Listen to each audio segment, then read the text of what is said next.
mabigat-bigat din yung laban. Maganda nilalaro ni EJ tsaka ni Andy. Nahirapan kami sa malaki.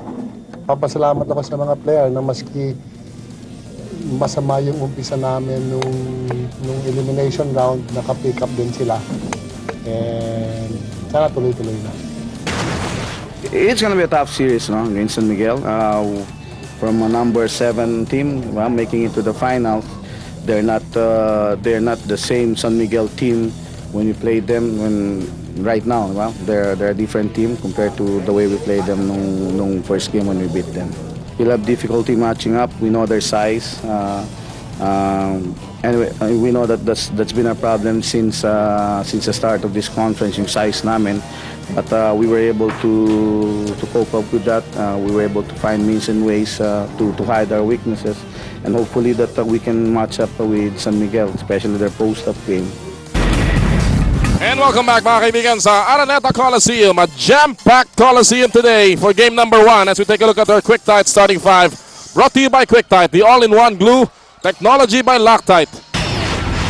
This is the first quarter of this sure-to-be classic sa PBA. This is the 6th time these two teams are meeting for a finals, for a championship. San Miguel has won 4 out of the 5 previous times na nagkita sila. So ang Purefoods medyo naghahanap ng konting bawi dito, Tommy. Tama yun, partner, no? And I think this is the time for them to make bawi. Talaga. Dahil championship na ito. And as we said before, we feel that mas malalim ang lineup nila, no?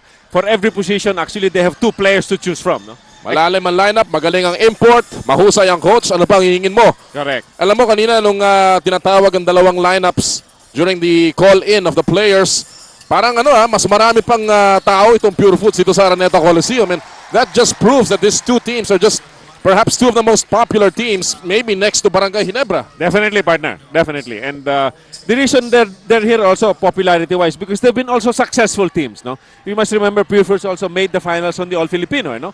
So ang mga fans sila have not deserted them, no? And talk about success, Purefoods is looking for their 6th championship. And since they entered the league in 1988, ang San Miguel is looking for a record 15th crown in 22 finals appearances. Dalawang atake ng magkabilang koponan, wala pang puntos na nagagawa.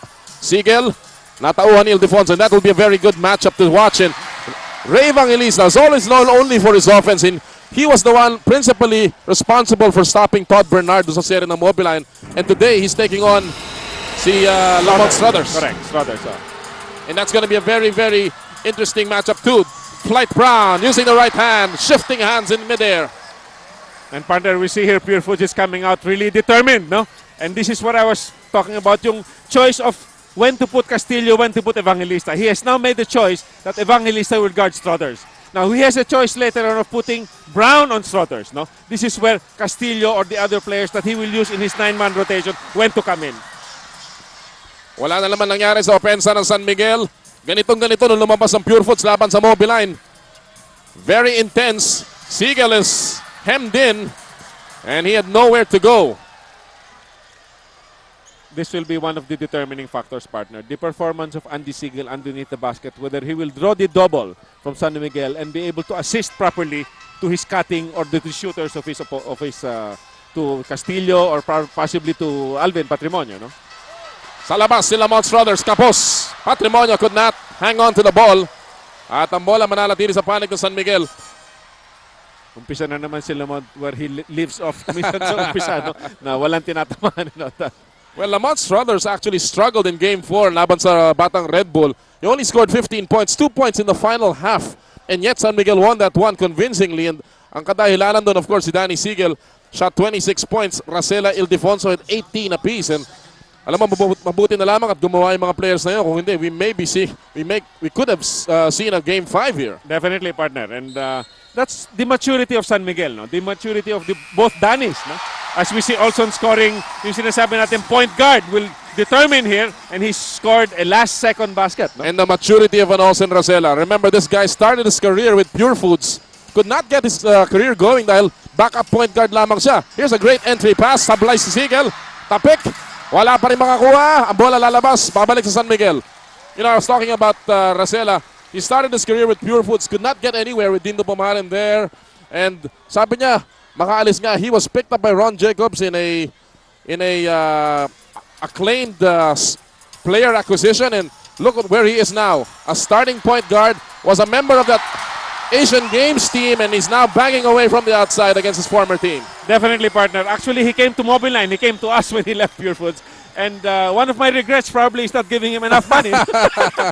But he has really gotten to the Jacob system, you know. And yes. he knows when to take the basket. He knows when to pass. And they have given him the support as far as the minutes are concerned. No? And he's been a very smart player. Illegal defense dito tawag sa San Miguel Beer. Ang ating oras po sa first quarter, 8:52. Lamang na ang San Miguel ng isa dito. 5-4. Jongo Wichiko, who is looking only to become the 8th coach in PBA history to win at least 4 titles. Derek Pumaren looking for his first crown since 1995. Alam mo yun, yung elite circle na yun ay kinabibilangan ng legends, Dalupan, Tim Cohn, Norman Black, Tommy Manhotok, Dante Silverio, and a rest of others. Sonny Jaworski, of course, Edo Campo, Jongo Wichiko, a very young coach hoping already to break into that circle, and what a way to do it. Pumaren, binomba sa ere, nice shot. 2-point guard shooting in the last second, making the basket to end the 24 second. This is the quality of the point guards we have, as we mentioned sa umpisa ng telecast natin. No? They will determine here, pag nagwawala yung team, when to pass and when to shoot. Great play. This is an excellent play. High-low play na nakalusot si Strothers sa depensa ni Ray Evangelista. And Strothers breaks into the scoring column. A pass from Danny Siegel, no? Yes. Which I feel that San Miguel should also expose more, no? The ability of Danny Siegel and Danny Ildefonso to pass the ball. Patrimonio, laban kay Siegel. Dinoble team. Sa labas si Flight Brown. Off the back iron. High up in the air. 2 7-4-7s. Ray Evangelista, the captain. Who is playing actually better now because, partner, the load on his shoulders is less, no? It's no longer Patrimonio carrying Purefoods here. You have a Derek Brown, you have an Andy Siegel, you have an EJ File, you have a Castillo, you have an Evangelista. So that's why I think the load is off him now and he will actually perform better in the clutches, no? Well, si Alvin Patrimonio, he may have been struggling early part of the season, but he continues to carry the scoring load for Purefoods. Lamont Strothers hanging in the air for his 4th point. Patrimonio is averaging in the conference 11 points. Nung semifinals, he averaged 13 points. So talagang inangat niya yung kanyang laro, Tommy, just a bit to push Purefoods into the finals. The big games. Oh, yes. And he knows what it's all about. Siegel, mula sa tabi. And that's the way the series is going to be. They're going to shoot well.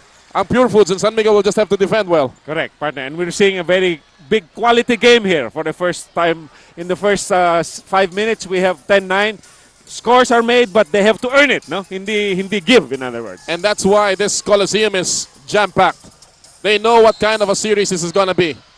No basket, although pumasok yon. Illegal defense ang itinawag laban sa Purefoods TJ Hotdogs. Tsaka nakikita natin dito on defense of both teams, they're doubling very quick, no, on the ball. Pag tumanggap si Patrimonio, low post, double. Pag tumanggap si Andy Siegel, double. Pag tanggap ni Strothers, ito-double din siya, no? So it will determine also yung rotation partner ng defense and the quick rotation of the offense. Yes. No? Siegel, tinatawan ni Derek Brown. Fall away. Nawala. Tinabik palabas. And it will go to Purefoods. Hindi. Hindi, Purefoods nga. Okay. 6.5 remaining sa ating first quarter. Again, we're happy to have you with us, Philippines. Mula po sa Araneta Coliseum. Noli Iala po kasama si Tommy Manotok, ang mas gwapong Manotok sa TV panel ng Viva Vintage Sports. And here's Andy Siegel. Tough shot. Malakas na rin si Danny I dito. Hindi kaya ni Andy Siegel na puwersahan niya to, no? He has to use a little finesse and possibly alley-oops, hook shots, many more things, no? Yes. May pito dito tayo. Ray Evangelista will be whistled for this one. That'll be number 1 on Evangelista. Yan ay 13 foul na kayo ng Purefoods. Isa lamang para sa San Miguel Beer. 6:09 ang nalalabi sa ating first quarter of game number 1 of the best of 7 championship series for the Governor's Cup crown. Natapik ang bola palabas. Eksakto sa kalahati ng ating unang yugto. Lamang ang Purefoods lang isa. You're watching game 1. This is the first and only time Purefoods won a season-ending conference dito po sa PBA was back in 1990 kung saan nakakuha sila ng kanilang unang corona. So this is going to be an interesting and a very beautiful Christmas gift para sa management and the fans ng Purefoods kung sila ay mananalo ngayong Governor's Cup na ito. Definitely, And that's partner. 10 years in the making, ha? And they deserve it, no? Oh, yes. They've built up this team. The celebrated controversial trade of Cordonera and Andy Siegel. Derek Brown mula sa kanto. At ang rebound nakuha ni Rosella. Abuda. Who has always just been there. Ito si Abuda, pag-ganyan-ganyan na lamang. Pero makikita mo, ayun, gumulong papasok yung tira ni Siegel for his first 2 points of the game. Yung depensa na ginagawa nila kay Danny Siegel, hindi nagdo-double partner ang Purefoods. They're allowing Brown to defend on him one-on-one. They're waiting for him to dribble, attack, tapos tumutulong. Doon na late ng konti. Brown, fall away, short. Bola lalabas. Let's see. Ang mga referees natin today, referees Bernarte, Ramos, and Cruz. Game number 1. It will remain with Purefoods. Alam mo, yun din ang pumatay, Tommy, sa Batang Red Bull, yung depensa nila kay Siegel. They just had one-on-one coverage with Mick Pinisi, and Siegel just burned Pinisi all throughout the game. Uy, malas naman no, no? Pasok na, iniluwa pa. Lamang ang San Miguel ng isa, 11-10. Lusot si Strothers, binomba sa area! Unbelievable shot by the helicopter. And we're seeing a different Lamont Strothers tonight, partner. May foul pa, laban kay Andy Siegel. Let's watch this again. He gets away from his man. He goes dipsy-do. Here's to you. Merry Christmas. What a shot from another angle here. This deserves a second look. Pambihira yon. Magic. That slow-mo replay was brought to you by PLDT Teletipid. Tipid tawag dahil prepaid. 3-point play not completed by Strothers. Lamang ang San Miguel ng tatlo, 13-10. Purefoods settling down here. Siegel travels. Mahihirapan si Siegel if he takes the ball from that high up in the court. Hindi niya zone yun, partner. Ang zone niyan is really low post, sliding into the basket, especially in the 3-second area. Kung doon siya makatanggap, kung doon maibigay ang bola sa kanya, kaya niyang i-turn around over Danny Ay. Inikot nila ngayon. Strothers laban kay Evangelista. Takes the shot. And Patrimonio gets the rebound. 4:17 sa first quarter. We are coming to you live from the Araneta Coliseum. Abuda's defense. Again, right on top of Derek Brown. And I think we're seeing two of the best defenders here, partner, Abuda at saka Evangelista. No? Yes, I agree. Lago makes his first appearance sa championship series. At nabigyan ng pahinga si Danny Siegel, and Patrimonio with his 4th point of the game. He is the Iron Man, a 4-time MVP ng PBA, and perhaps one of the most popular players in PBA history. Definitely, partner. Tsaka his points now, he's really getting from outside shots. No? Pili-pili, no? Facing the basket. Oo. Dati low post king yan. No? Ngayon, hindi na. Strothers, spin move, nasapal siya. Super full Kasil Tapal, a second to shoot, bailout shot, in and out, rebound, tap, mapupunta kay Ildefonso. Inside, oh, that's a bad pass. Medyo nagmadali si Danny Ay doon. Tama yun. They actually had more time, no? And hinihingi nga ni Olson yung bola, hindi niya naibigay. Wanted to be a little fancy there. Just a little spark. 3.5 remaining sa first quarter. Lamang po San Miguel lang isa, 13-12. Whenever these two teams meet, it's a quality game, and we're seeing a quality first quarter right now. Very big quality first game, partner. You couldn't ask for more, no? Both teams are coming out full blast here. And when you talk about guys like Patrimonio, Pumaren, who have been there, but who are so hungry for a championship crown, you know that it's going to be intensity throughout the series. Definitely, partner. Walang ano na yan, hindi na lalamya yan, hindi na basta-basta na lang makikipaglabanan.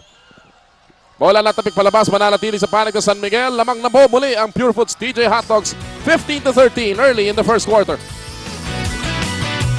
2:55 remaining dito po sa first quarter. Lamang ang Purefoods ng dalawa, 15-13. Victoria's now in the ball game. Pinunta niya si Olsen Rosella. Nick Velasco also checking in for the first time. Tira ni Lamont in and out, and Derek Brown gets the rebound. That's the advantage of Purefoods pagdating kay Derek Brown. He's a much better rebounding import than Lamont Strothers. Definitely all around, partner. Oh, and Patrimonio is red hot this first quarter. At sabi nga natin, that's the way he started. In all of their victories laban sa Mobiline, laging si Patrimonio nagpapasimulang mainit and parang hindi na makahabol yung kalaban. And Patrimonio again, banging away here. He has 7 points in the game. His first PLDT IDD long distance shot. Saka all facing the basket, all outside shots. Oh. Partner, I want to take note here. San Miguel actually now has used 8 players, huh? And they were the first to substitute their first 5. Normally, Coach Jong would wait up to the first quarter, no? And Coach Pumarin has not changed anybody of his first 5. In effect, I think Coach Jong knows that this might be a long series, no? And he wants to rest now, not right now, but to pace his players, no? In such a way to pick towards the end, and is looking forward to a long series. Nakakapagtaka nga na iniupo niya kagad si Danny Siegel. As we take a look at ang chairman natin, of course, si Boss Vic Del Rosario. At sa kanyang kanan, si Mr. Ricky Del Rosario, the brother of Boss Vic Del Rosario. He's obviously a PBA fan, a sportsman himself, and is currently working on a lot of developmental programs for sports, si Ricky Del Rosario. Samantala, Daniel Defonso nilabas. Lago is wide open from the corner. Wala. That's a shot he's got to make. That's a shot they're gonna give him. Oh. In other words, pag mag-drive in ng ibang players yan, talagang iiwanan na lang siya ng tao niya, tutulong na yun sa depensa. Well, Lago has struggled a bit sa kanyang field goal shooting. He's shooting only 39% in total. Muntik na pumasok yan. Imbis makakuha siya ng foul mula kay Nick Velasco. And St. Nick will pick up his first foul. Yun yung sinasabi natin, partner. Andy Siegel got the ball underneath the basket inside the 3-second area. Oh. Pag nakatanggap siya, mahirap pa siyang tigilin. And Dindo, wise enough, threw him a lob pass inside. This is where I think Andy Siegel will be most effective against San Miguel. Hindi lang si Andy Siegel siguro, Tommy. Pag pumasok pa si EJ File. Correct. Yun ang sinasabi natin kanina, that they have 2 players for every position to take advantage, no, of their advantage. And that's the value also of Dindo Pumaren. As we take a look at the golden boy, Noy Castillo, who was exceptional for Purefoods back in game number 3 of that Mobiline series where he just shot perfect from 3-point range in the first half. Samantala, si Andy Siegel cans 2 free throws, and don't look now, Purefoods up by 7, 20-13. Only a minute and a half remaining sa first quarter. Victoria. Ildefonso has not done anything so far here. Sasaksakan niya si Siegel, nilabas kay Lago. Again, the open shot, in and out. Lago has not actually played too much, partner, in the playoffs and in this conference, no? So he's a bit rusty, he's missing his shots, but as I said, they're going to give him that shot. As we notice sa depensa ng Purefoods, partner, they're not doubling right away, they're doubling when the man actually goes towards the basket. Lagos only averaged 12 minutes a game. Patrimonio gets away, up in the air. Lamont gets the miss. Papasok tayo ng 1 minuto sa first quarter.